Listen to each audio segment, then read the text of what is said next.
parti. Bonjour, alors aujourd'hui chez ADS, un petit test de l'Evo 1 2 kW. Donc on a Benoît et Claude. C'est pas la même génération, hein. Mais on roule ensemble quand même. Mais ils roulent ensemble et ils font du VTT. C'est mon fils. Donc du coup voilà, on va récupérer donc à chaud leurs impressions après un court essai là, sur un petit chemin juste derrière l'entreprise. Alors Benoît, qu'est-ce que tu penses de cet essai? Non mais très agréable vraiment, la puissance c'est gérable. Il faut faire gaffe peut-être au démarrage, pas mettre toute la puissance d'un coup. Mais c'est vraiment agréable et puis d'atteindre des vitesses comme ça vraiment facilement, c'est bien. Après bon, le vélo lui c'est un vélo de descente, hein, faut s'habituer à la position, hein. Moi j'ai un enduro donc c'est pas la même chose, mais avec l'assistance électrique vraiment c'est que du bonheur. Tout à l'heure j'ai fait un essai, hein, donc j'étais en pointe de vitesse, j'étais à plus de 50 en pédalant.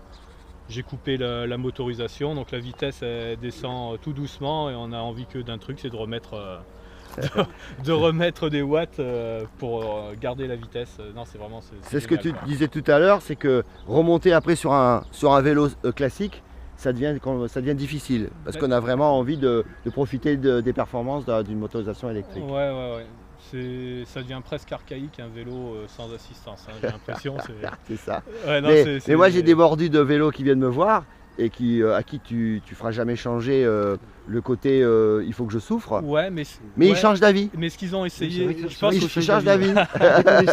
ce type Alors de vas-y, vélo. alors Claude, toi tu t'en dis quoi alors? Ah bah écoute, moi c'est super, effectivement ça change, on change la vie, et ça change la vie aussi. Parce que c'est vrai que c'est une autre manière de faire du vélo, hein.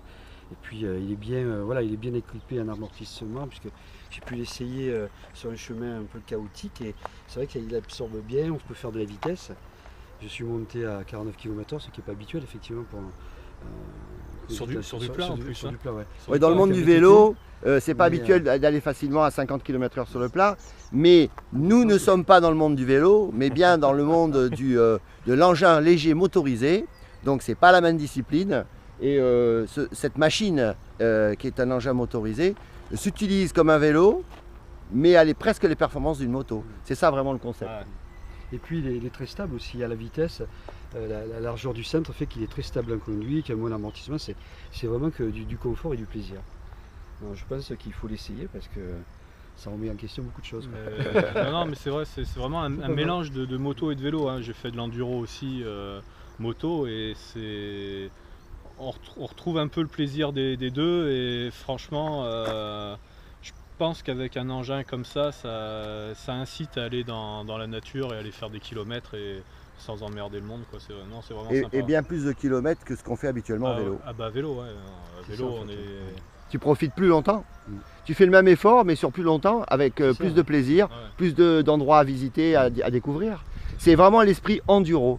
On n'est plus dans le VTT pur et dur, où on cherche le crapahutage, la souffrance, le machin, le truc. Là aussi, on est un peu dans l'esprit de l'enduro moto, c'est-à-dire partir à la découverte et partir sur des longues distances, c'est-à-dire de faire 100 km de vélo, enfin, entre guillemets, tous les jours, pendant une semaine, à traverser les Alpes ou les Pyrénées, avec un engin comme celui-là, c'est possible.